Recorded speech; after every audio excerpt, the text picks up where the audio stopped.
that our governor leads so that we are truly creating avenues for people to be safe in times of disaster, in times of critical need, whether it be you as an individual or us as a community. We have to make sure that we're putting people first. And some of that is, and I know we'll talk a lot about it later on, but expanding access to quality care throughout the state that's actually affordable. And not only expanding access to care, but diversifying the type of care that is accessible to individuals. I come from a family who started a home care agency, and my first job, I wanted it so badly to be Subway. In fact, I was at home at the kitchen counter, and I was so proud of myself filling out in black ink, and my dad came home and said, "What are you doing?" I said, "I'm applying for a job. You know, you said I need to make money, so I'm applying for a job." And he said, "Well, if you're going to work for anybody, you're going to work for me." And so that summer, I worked in that home care agency, and every summer after that, learning, not, in all honesty, I didn't realize what I was learning at the time, but what I learned was the options that people have available to them. And if they are consistent in going down those pathways and using those options, that their ability to preserve their life, their ability to resolve some of the challenges that are existing with them, with that consistency of care, that quality of care, it goes a long way. And it works. So I got a chance as a young kid to witness the type of care that works. But needless to say, we have to make sure that that type of care is accessible in this state for everyone throughout the state. And from my vantage point, we know that everybody in the state is experiencing a healthcare crisis in some form or fashion. They're once or twice removed from it. But if we can resolve the challenges for the most vulnerable among us, I think that we're doing the good work. Because if we can figure it out for the most vulnerable, then we can get those low-hanging fruit solutions on the table. But I'm more concerned with this, as I'm trying to walk through this process, learning more about the challenges that Iowans are facing. I'm more concerned about how we put people first in our solutions and how we bring people together so that we're not only looking at the issues that we see as individuals, but we're seeing the other issues that another person is seeing or another, which gives us the opportunity to have comprehensive reform on these issues. Thank you. So one of the primary issues that we saw during the COVID pandemic was the issue of parents of children with disabilities or children who are immunocompromised or unable to be vaccinated because that's one of their areas.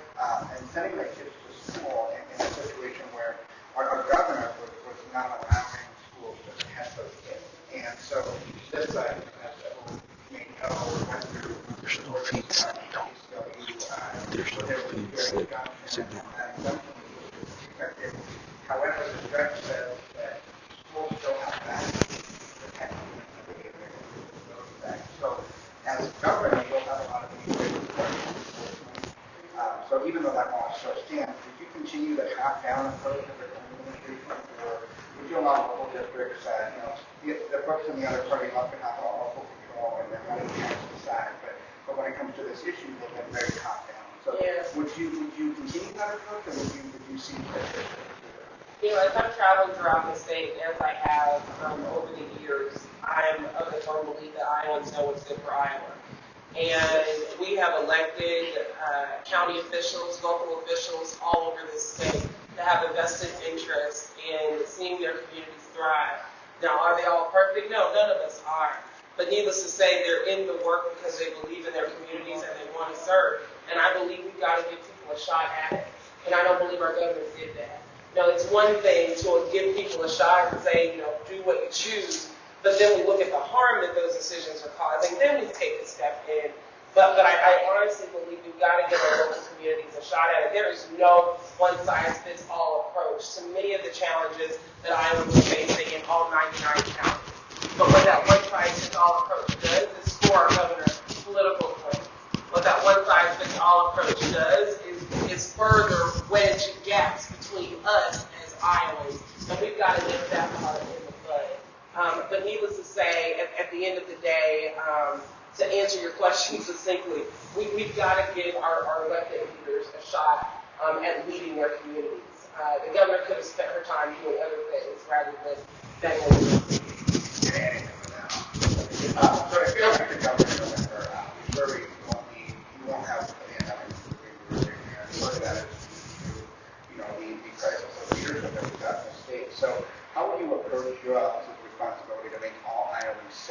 again, protect our students' civil rights and the rights of immunocompromised individuals? You know, a large part of that, it goes back to being preventative versus reactive. Our schools were already underfunded. Our hospitals weren't getting the type of reimbursements, and our providers weren't getting the type of reimbursements that they needed to actually render that quality of care that's owed to each and every one of us. And so for us to experience the pandemic, to experience the derecho, and to be where we are right now is a testament to the island. We are resilient. But what I want to see is that you all have a governor that sees your resiliency and is adamant about not being in your way. What I see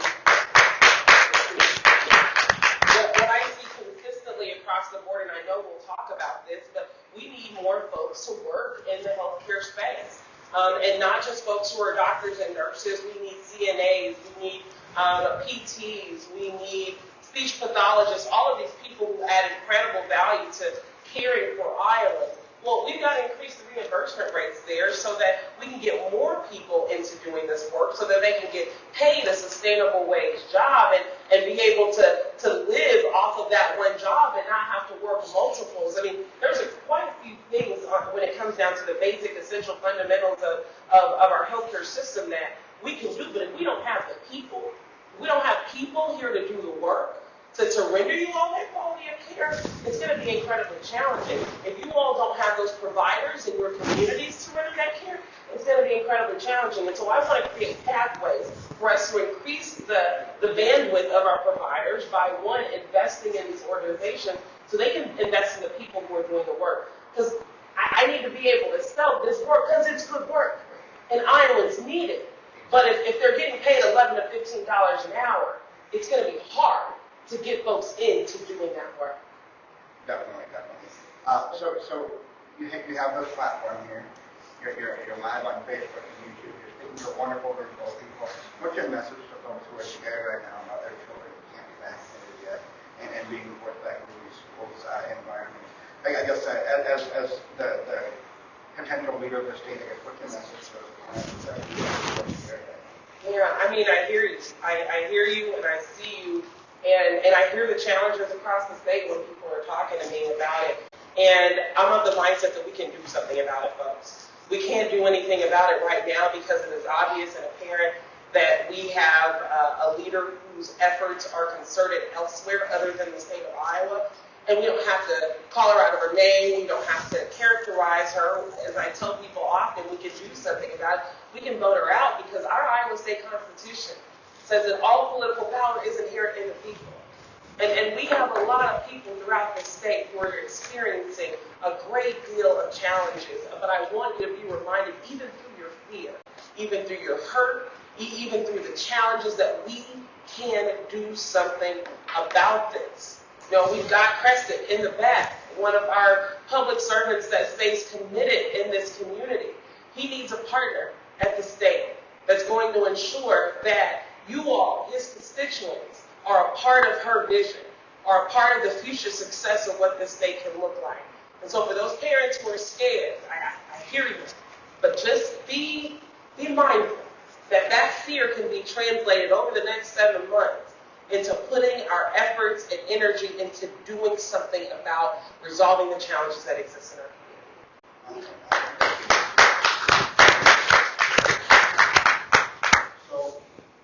The most important things, and this is moving on to the next topic here. So we're going to talk a little bit about communication access for deaf and hard of hearing people.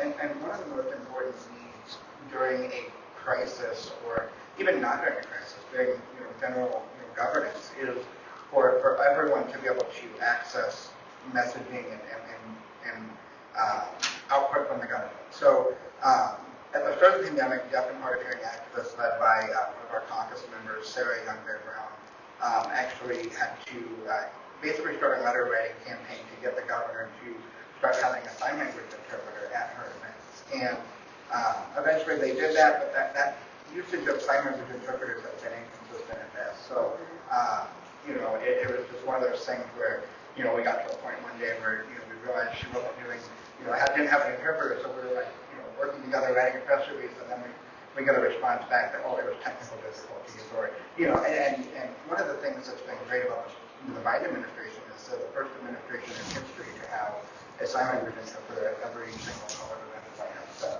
And so this is probably a softball, easy question for you, but as governor, would you commit to having a sign interpretation at every event that you hold as governor? Yeah. When you sign up to lead the state, you're leading everybody.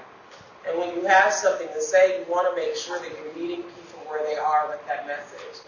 And sometimes that might be via Facebook, sometimes that might be via television, whatever that may be. But I think it's always important for us to consider how to meet people where they are technically as well. And that has something to do with their disposition, whether that be a disability or not. And ASL is something that we can do that's fundamental to communication. So we should do it. If we are using other communication channels to connect with individuals, then we should consider that part as a part of the communication. We need people to hear and understand what government is doing for them. We need that to happen. And we're also talking to a broadcast news and politics major as well. So communications is incredibly important. And I feel very, very strongly about increasing access there. And not just with the governor's events, but there's other ways that we can increase access as it relates to how government does business with our hard of hearing and our deaf community as well. Exactly. Thank you. So parents with deaf children need appropriate supports to emphasize certain things. So, and this is actually a bill that has kind of gotten partially through the legislature a couple of times. It's an issue that I ran on when I was running as first state senate out in District 6 a couple years ago. We want to work toward language acquisition for deaf and hard of hearing children, so that includes teaching sign language as primary language at the Irish School for the Deaf and elsewhere. Creating IEPs, individual education plans, having positive and affirming access to deaf role models, and etc. So, and de-emphasizing interpreter and deafness as a medical problem to be solved. Because there's nothing wrong with a deaf person that needs to be fixed. And I feel very strongly about this issue. But if elected governor, how would you approach the support and education of deaf children with resources for preparedness? Well, it first starts with funding our education system. And funding it in such a way that we're meeting the needs of our teachers, our parents, and our students, and everyone else who's a part of making our education ecosystem work for the betterment of our children. We've got to put more resources into our education system. This current governor only gave our education system a 2.5% increase in the budget in this past cycle, and that's not enough, folks. It didn't meet the level of inflation. In fact, we've done that for 3 years in a row. And from my vantage point, we have a past due bill that's owed to our students. And when we talk about accessibility of these types of services for our students, that costs money. And I know this from experience. I often tell people that I coach basketball. I also coach 2 deaf girls. They were incredibly talented. And every practice, every game, every function, every event, every sleepover, my girls' interpreters were there. And had they not been there, their ability to perform as individual players might have been a little bit challenging for them because I didn't necessarily speak the language. I had a whistle and a lot of times a fiery spirit that they could feel. But needless to say, having an interpreter there by their side just allowed them to bloom as girls, as young women, as players, as basketball players. And so I believe in increasing that access, but we can't do it without the resources. We really can't do it without it. Yeah, that reminds me of a joke that my grandfather used to tell, he was deaf, and he used to tell a joke that, there was a blind man and a deaf man who were best friends, and when the deaf man passed away, he was buried with his cane, and when the deaf man passed away, he had to be buried with his interpreter. And it's funnier in time. I promise it's funnier in time. Because there's some acting involved. I love it. But that just made me think of that, so thank you. So let's go ahead and talk a little bit about Medicaid. So this is an issue that kind of gets all of us in this room a little bit riled up. And so Iowa's Medicaid system was moved to privatized management back in 2016 under the previous governor, current regime, however you want to call it. But since that time, overhead costs have increased from 5% to over 11%. Now, you're a businesswoman, you know that somewhere something's getting lost in translation. So there's no incentive under the current system to prioritize delivery of care to everyone who is legally entitled to it over earning a profit. And that has reduced the quality of care to Iowa's Medicaid recipients, many of them. And currently there are over 18,000 people with disabilities on the waiting list to Medicaid waivers here in our state. So currently the Iowa Department of Public Health and Department of Human Services is undergoing a merger, and they're going to create a Department of Health and Human Services, and it's supposed to save resources. So as governor, how do you envision your role setting the priorities of this new reform agency? You know, I'm still learning about this new reform agency, and obviously, yeah, they're building the plane as they fly it, but, you know, fundamentally, it should be an agency that's putting people first every step of the way. I mean, the consolidation, it should not be something where you win efficiency at the cost of you all's well-being. That's what we have to ensure doesn't happen. There's a lot of good work that those departments can do collectively if they do it right. And not just limited to the healthcare needs of individuals with disabilities as well, but the workforce challenges of folks with disabilities. I've created some financial education programs and small business programs, and some of those programs have been targeted towards our communities with disabilities. We would work with payors to develop financial plans for individuals who were making money or just trying to figure out how they manage their Social Security check. And there's been a lot of instances where folks are like, you know, I want to work. I want to work, but I'm afraid to because I don't know the equation. And if I make too much money, I might get off all of my resources that I have. But I want to work, teacher. I want to work. And so I've had to have those tough conversations with them and their payor and, you know, various individuals within our government departments to figure out, okay, how much money can this person make without losing their resources? And so there's a great deal of fundamental things that I believe that we can do in government to make sure that the pathway for individuals to seek care, to seek jobs, or in their pursuit of life, liberty, and happiness, it should be there, and government should be making that available. There's no reason why we should be up 1,000% almost related to denials. There's no reason why we should have 18,000 people on the wait list. There's no reason that an individual who applies for disability is almost guaranteed to be denied the first time that they apply. We have to make this system work for people, and I believe that the convergence of these two organizations is a great opportunity for us. I know some people don't like it, but because there's a shift, because there's a change, I believe this is an opportunity for us to make these two systems work better for everybody in the state. It's almost as if, you know, people with disabilities are treated as folks to be dealt with rather than to be supported by our society. And it's not as if we don't pay taxes. It's not like we don't contribute in our own ways. We don't go to school. We don't go to work. We don't, you know, and there's more to life than going to work and finding a job. And that's what I think that, you know, folks kind of miss in this whole scenario. And it's almost like the system is designed to discourage people from actually getting the services that they're entitled to. And so, with that said, I want to kind of read something that is being worked on as we move toward the Iowa Democratic Party State Convention.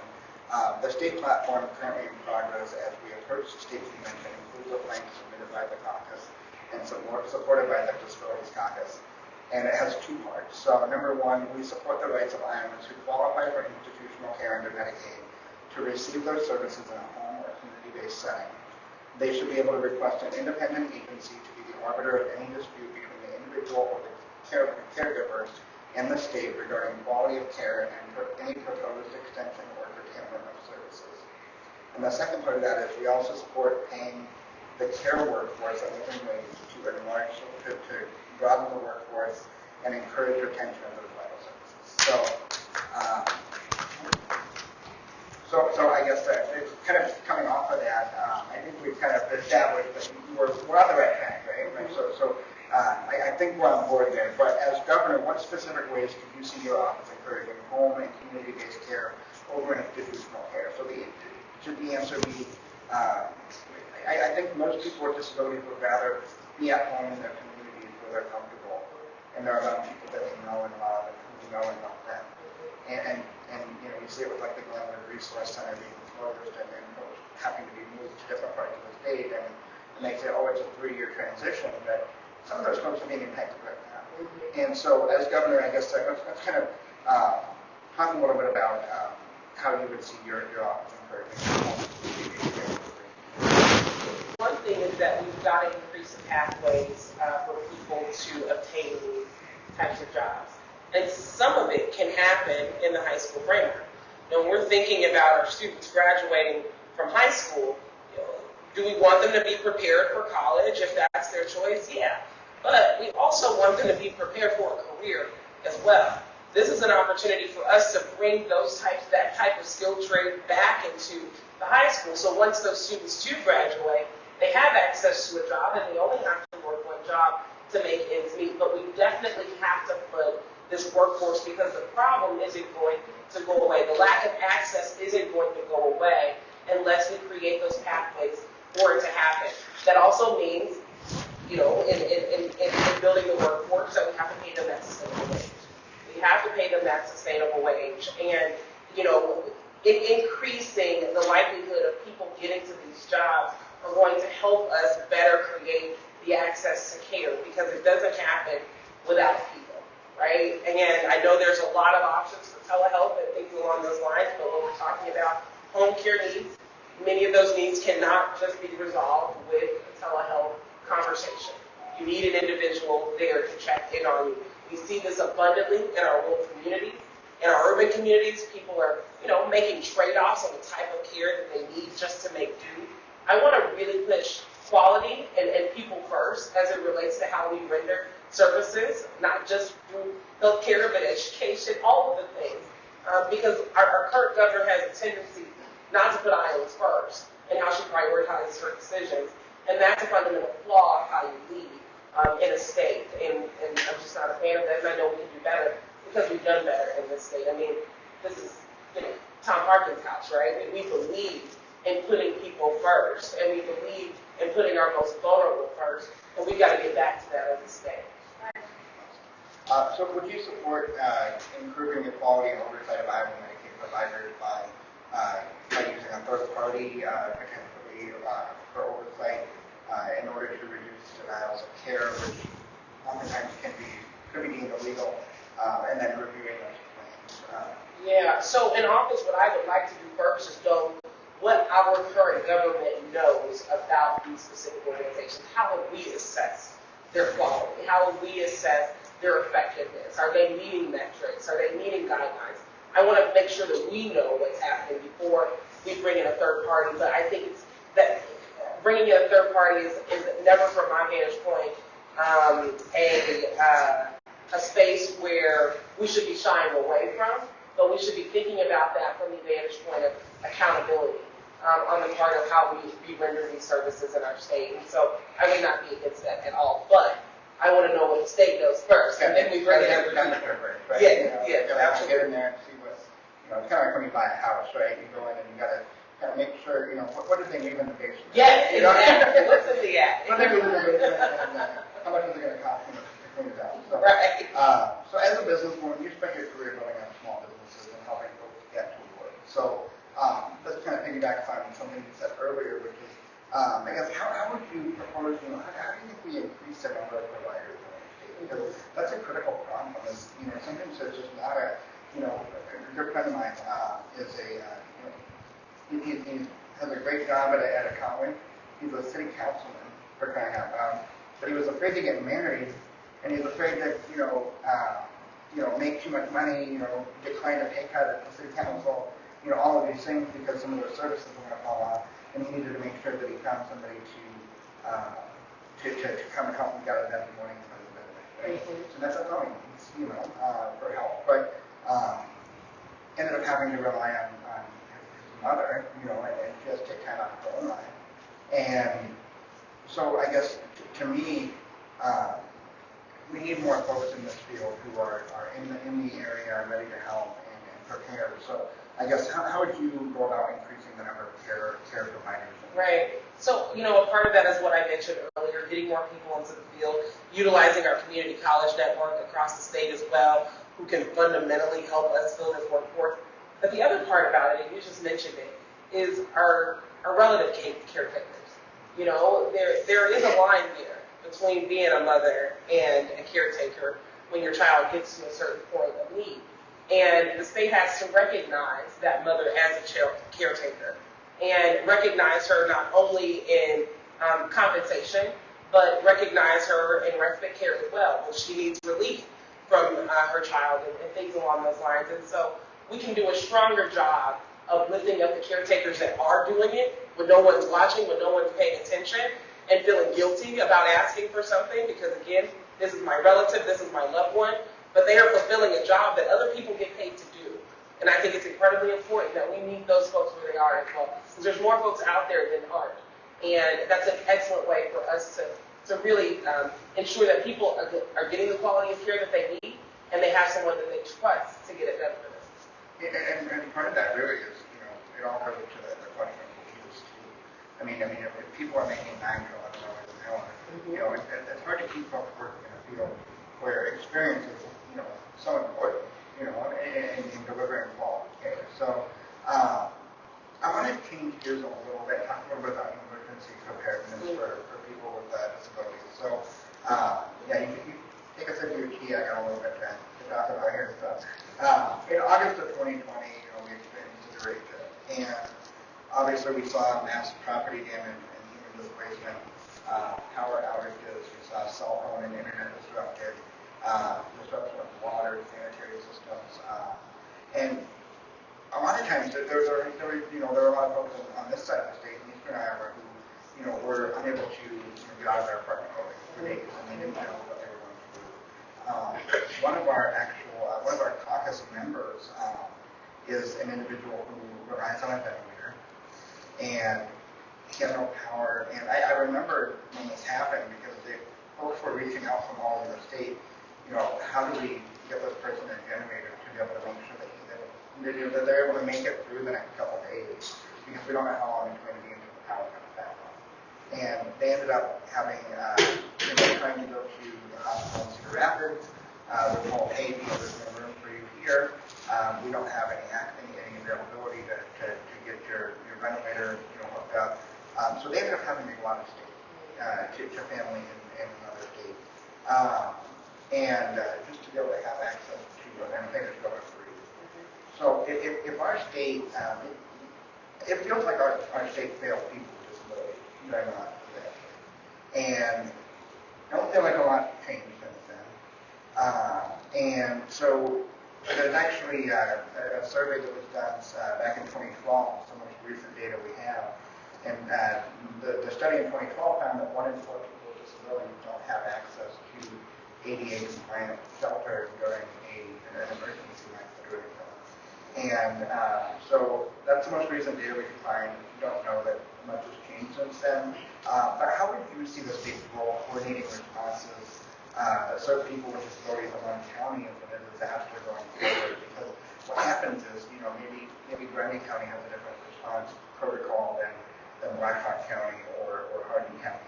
And so then you have folks being served with disparate, with disparities really in the level of access to rescue and to services. So how do you see the state's role coordinating those responses going forward? During the derecho, I have a friend that is in another state, and we saw a lot of the challenges that were happening with our elderly and folks with disabilities in the area, especially in Lynn County. And he said, hey, got some food. You want to bring a U-Haul, load it up, and take it to Cedar Rapids? That'd be awesome. And so we did it. And when we got to the homes, there were apartments. And looking at just remembering some of the vehicles, it was as if a bunch of kids had gotten their parents' keys and played bumper cars in the parking lot. The cars were that much devastated. We saw holes in people's apartment buildings. But what I also saw overwhelmingly was communities of color, folks with disabilities, and our seniors that were in dire, dire need. I saw people pushing motorized wheelchairs because they haven't been charged. But that's the only way that they could get around. And so people were left out. They were left out. And some people are still left out in that community. And as I started the conversation today, what we have learned from the direchos, the tornadoes, the pandemic, those are opportunities for us to be preventative, to learn the lessons of our past so that we can build a stronger and brighter future for tomorrow. We don't want people to suffer the way that they suffer then. The way that we do that is we come up with solutions. This is an opportunity for us to work with Homeland Security, to work with the Iowa National Guard, to work with our 99 counties to make sure that everybody has disaster recovery plans that are ADA inclusive, that include all of our other communities as well, that these plans are made with a very wide vision of what success looks like. Now, mind you, if our counties can do this on their own, go for it, because some of them wouldn't mind doing it. Some of them have the resources to do it, but there's others that are like, we need some help. So that's when we bring in those other entities that are well versed in this space that can help add value. But we can't leave out anybody in times of distress. And what the lack of a plan does that doesn't include ADA is saying, you all just figure it out. That's what that says. It's not inclusive of how we create pathways for our folks with disabilities throughout the state is essentially saying, you all figure it out, so all the able-bodied people get in where you fit in. And that's not a position to put any Iowa in. Let me tell you something. Every able-bodied person is going to be a disabled-bodied person someday, right? So somebody's always going to eventually need these services that we take for granted, and that we say, oh, just go find it, you know. And so that's something that I think is very important. And I think we need leadership in everything. And rather than pointing fingers and blaming you for asking for help, we need someone that reaches a hand out rather than and I think that's been so nice. So how do you, so one of the items you mentioned was Department of Homeland Security. Would you, so obviously, I'm assuming you would support including people with disabilities in the disaster. No, absolutely. Absolutely. I mean, if you're at the table, you're on the menu, right? Yes. So you're not going to have those things. And that's not just consistent with the Homeland Security. Right. I mean, we have, 50 plus boards and commissions throughout the state. Right. We need your input at that level as well, at every level, right?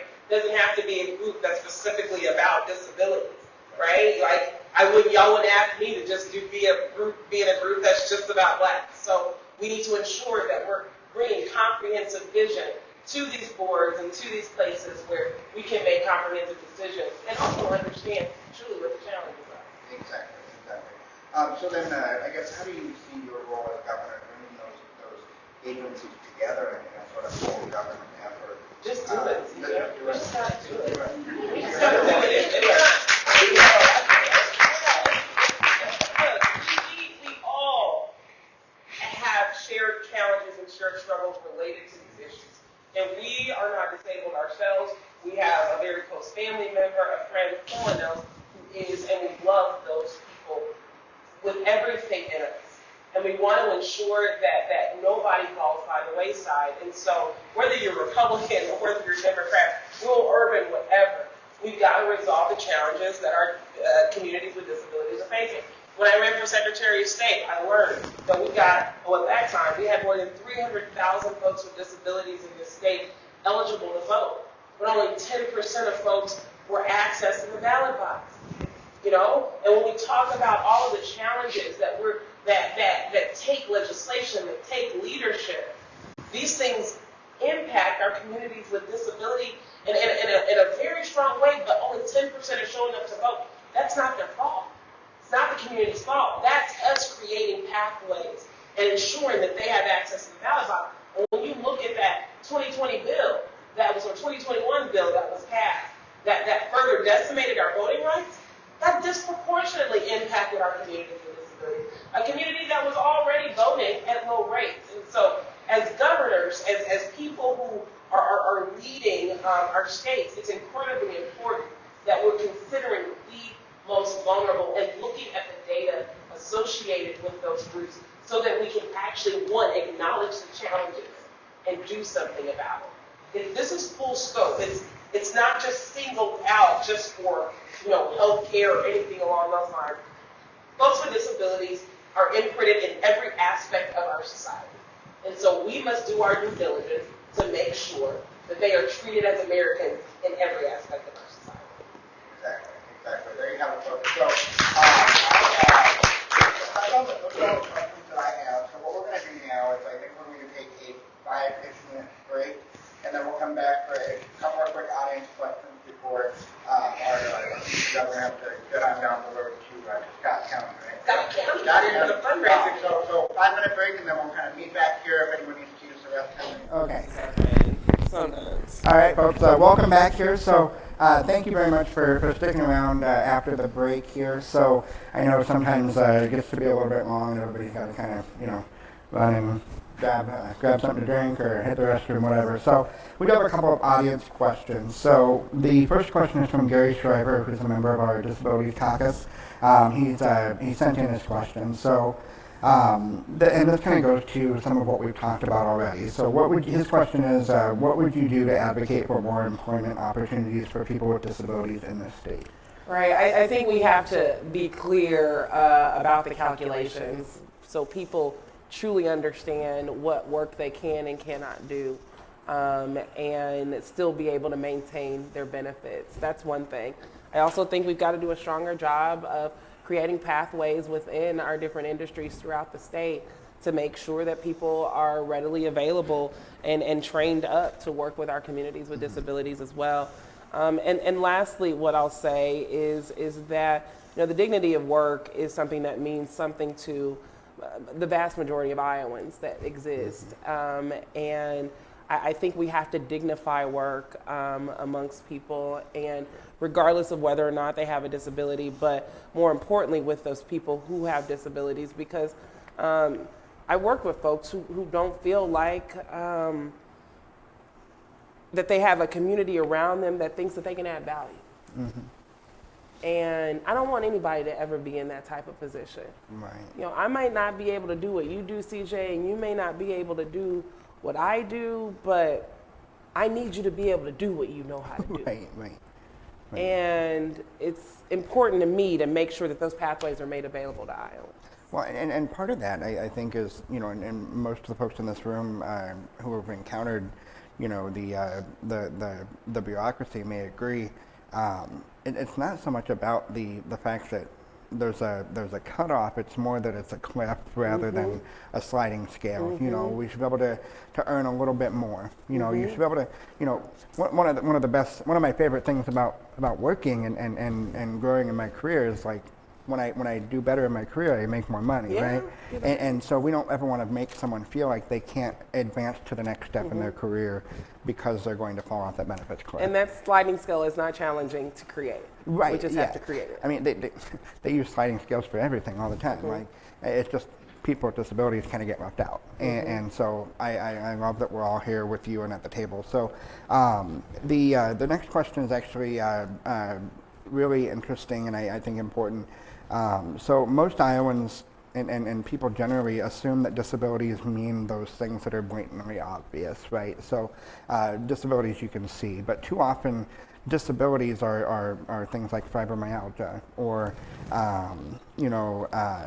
different syndromes that kind of get dismissed by the general population as and they see someone and you see someone parking in a handicapped accessible spot, and then you kind of assume because you can't see their physical disability that they're not disabled. And so Iowa vocational rehabilitation doesn't have the resources necessary to place persons with who may have advanced education or skills in jobs that allow them to be financially independent. So how would you go about addressing that and expanding the ability of vocational rehab to to ensure that folks are able to find gainful employment? This kind of piggybacks off that last So when I was question. talking about earlier about creating those financial coaching programs, Voc Rehab was one of those organizations that was one of our referrals.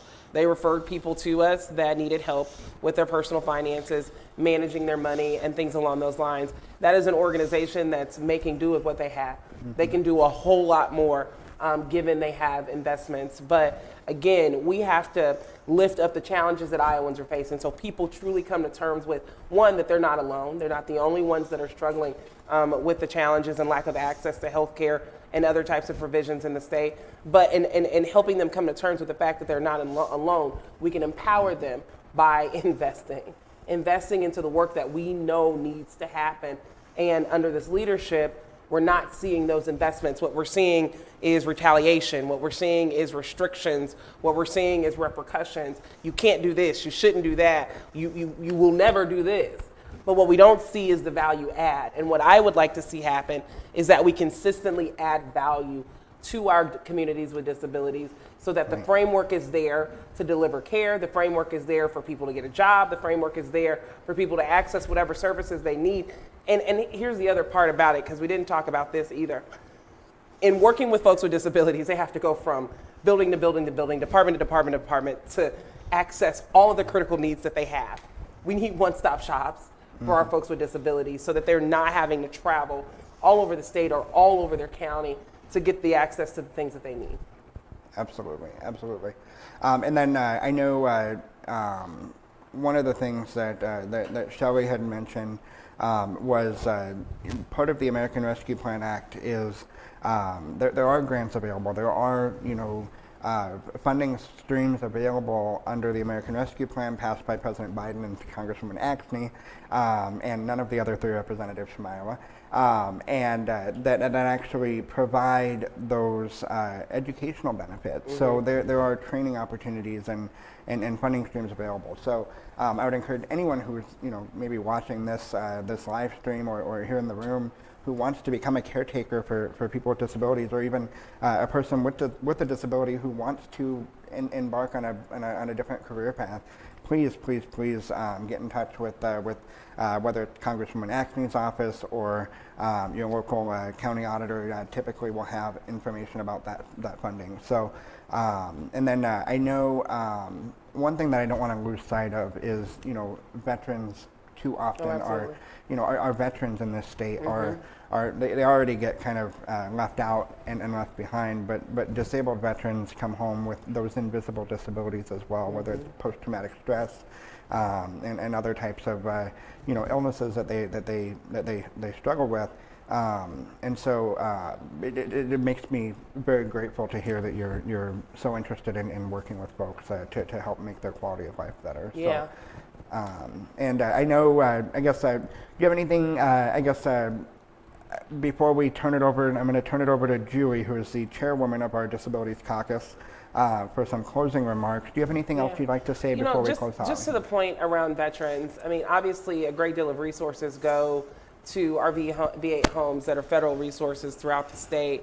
But I believe that if we have a stronger advocate for veteran affairs and the veteran resources that we need to come into the state, and a stronger partner, so that when those resources do actually come to the state, that we're putting to good use, that we're not just resolving the challenges with the specific communities that we're trying to help. We're also resolving this one challenge in that our governor refuses to invest in the state adequately, right? I mean, folks, we are barely making do with very little at this point in time.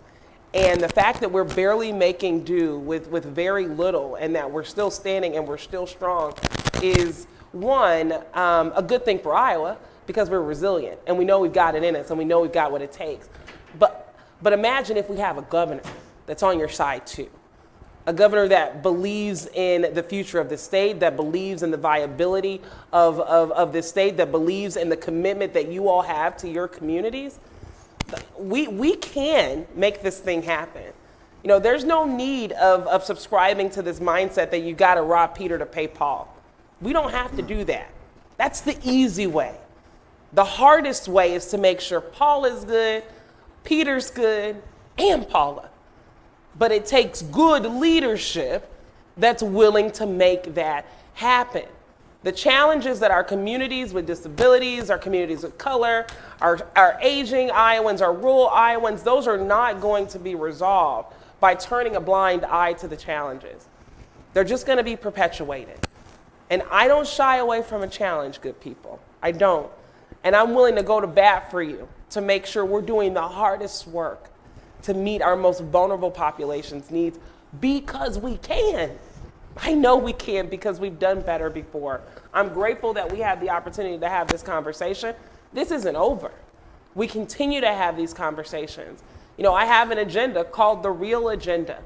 You know, when we talk about the challenges that Iowans are facing, sometimes we need a framework to talk about those challenges, and REAL is an acronym.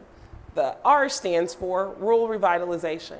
We need our rural communities to thrive, whether we're in urban Iowa, suburban Iowa, or rural Iowa. We need our rural communities to be strong. We also, E stands for education and child care. I hear that all over the state, that we need stronger access to an affordable, quality education. You know, this is a state that was once number one in education. Now we're falling farther and farther down the list. We've lost 40% of our child care providers. We can do better than that. But those are issues that everyday people are talking about. A stands for accessible and affordable health care and mental health care. We talked about this issue at length today. We know it's a challenge. We know it's a problem. We should just do something about it. And lastly, L, labor force empowerment. Another thing we know we can do something about: increasing people's wages, increasing the state's minimum wage. We're losing people all over the state to surrounding states because they pay people higher wages. And I ask Iowans this all the time, no disrespect to Kansas, but are you telling me we can't do better than Kansas? I know we can. I know we can. We just need leadership with the willpower to see you and do something about the challenges that you're facing. And that's not always a cookie cutter approach, but an approach that's worthwhile to you and the rest of the state. And that's how I want to lead. Perfect. So folks, Deidre's not going to, oh, sorry. Give it up for Deidre DeJear here, everybody. One thing I want to mention real quick. So there are 3 things that the campaign needs from you all. Okay, if you're ready to get on board, we can't ask Deidre to do more than we're willing to do for ourselves, right? So Deidre's all over the state. She's talking to people. She can't get in every room. She can't talk to every neighbor that we all have, right? So that's our job. We need to devote our time to this campaign if we want to create a state, a future for our state where there is a new governor and new leadership. We're going to have to put in the time. So what I'd like you to do is commit to spending, 5 minutes of your time every week from now until the primary, and then 5 minutes every week after that, all the way to November. 5 minutes a week. Talk to somebody. Mm-hmm. Talk to somebody, because there might be somebody that you know that didn't come here, that didn't show up in this room. You can reach out to them and just make sure that they know that there is a better way out there for us. Okay, so that's what we want. First of all, I'd like you to devote your time. If you have any skills that you can devote to this campaign, whether it's building a barn sign or painting the side of your house green, for Deidre, right? Whatever you want to do, right? I don't know if that's necessarily that would be so cool. I don't know if that's the ticket, but my house is already green. But well, there's my sign. That's foreshadowing right there. But a lot of us have different talents that we can offer to help make our state a better place to live, and part of that starts in November with electing Deidre. So if you have talents that you can devote to the campaign, please go to DeJearForIowa.com. There's a link that says volunteer, sign up, put in that little box what you can do to help the campaign. And the final thing we're going to do is the campaign's going to ask for your treasure, right? Mm-hmm. So it takes a lot of gas in the car. It takes a lot of staff on the ground. It's going to take every little bit of effort and energy we can put into this, but it takes money too, right? So if you have $5, $10, $20, whatever, heck, if you have a checkbook in the room right now, I'm sure Victoria will take the check from you today. She's right there in the back of the room. So folks, your time, talent, and treasure is going to be required so that we can make sure that Deidre DeJear is the next governor of the state of Iowa, folks. So give it up one more time for Deidre. Thank you very much, Deidre, for Thank you. attending. I appreciate you. This was And, an incredible event, and I'm so grateful for you all showing up online and in person. Thank you for being here. And I want to go ahead and turn it over now to the woman who put this all together. I had nothing to do with it. I just came here and showed up, right? So with my Starbucks. So I found out Deidre was 10 minutes late, so I was like, that's 10 minutes I have to stop and grab Starbucks. So, but this woman and Nick, I want to thank our tech crew as well for making this all happen. So give a round of applause to our tech crew over here and all the volunteers with the Iowa Disabilities Caucus that made this happen. So without further ado, the chairwoman of the Iowa Democratic Party Disabilities Caucus, Julie Russell-Steuart. Woohoo! Hi. I actually wanted to double check with the audience here. I'm ready to run this mic to anyone if you have a couple more minutes, Deidre. Would anyone like to pose a question?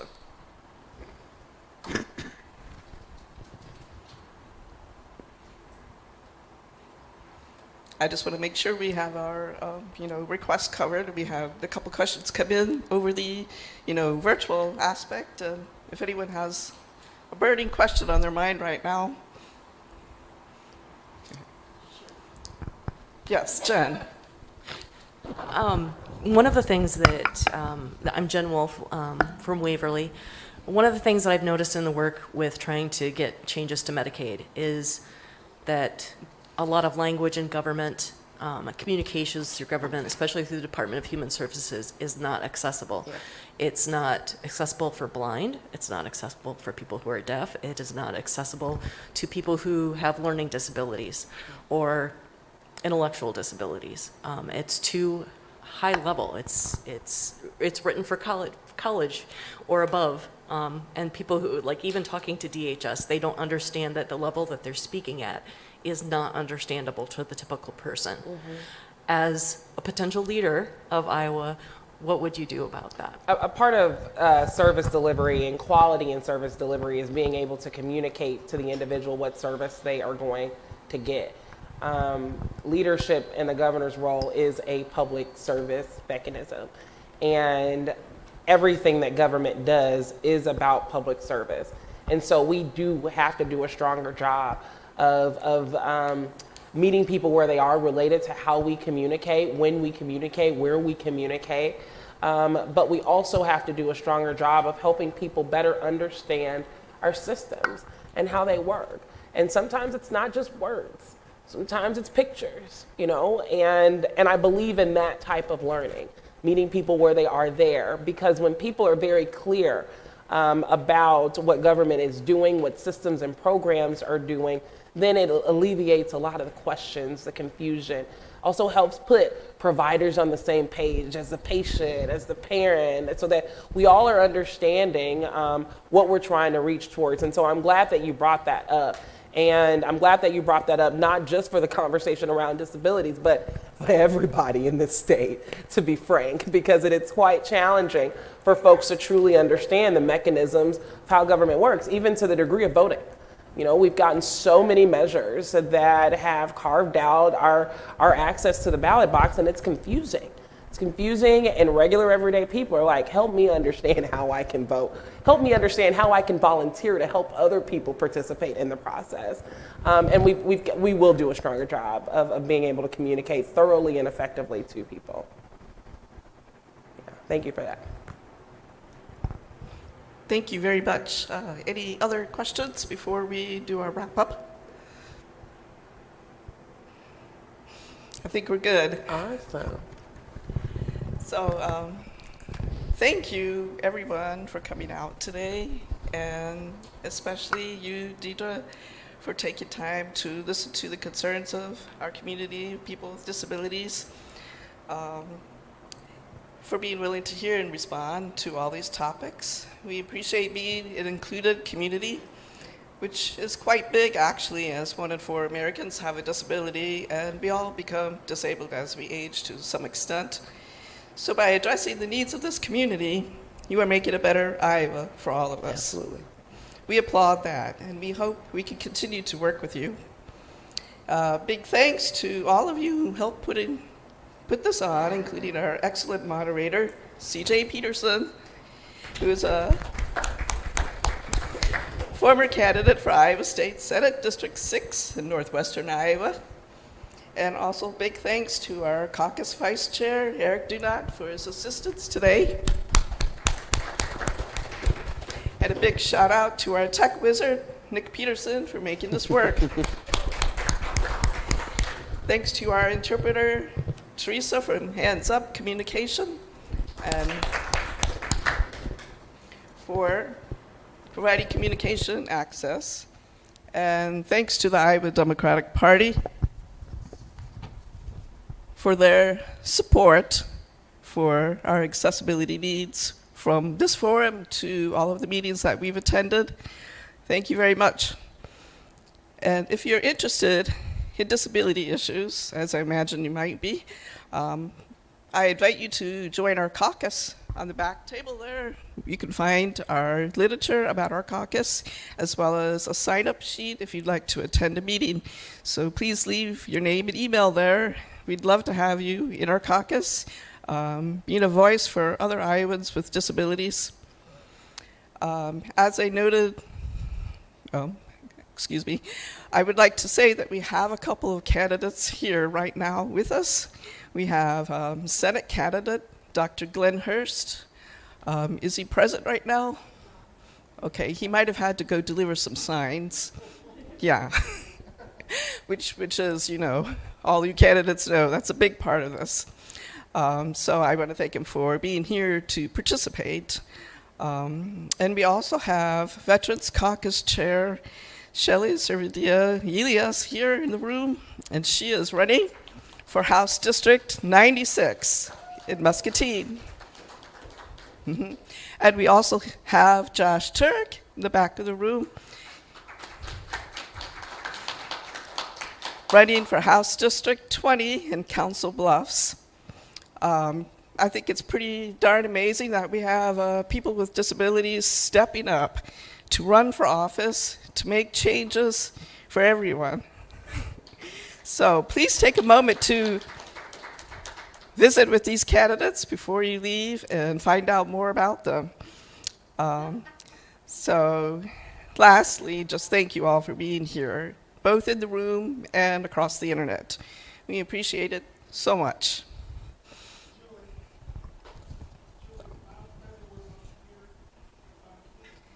Can I run this to you?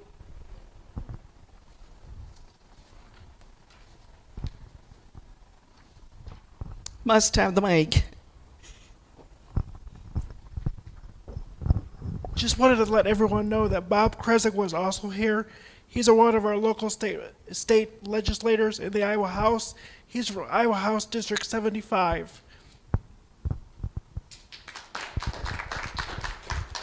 Thank you.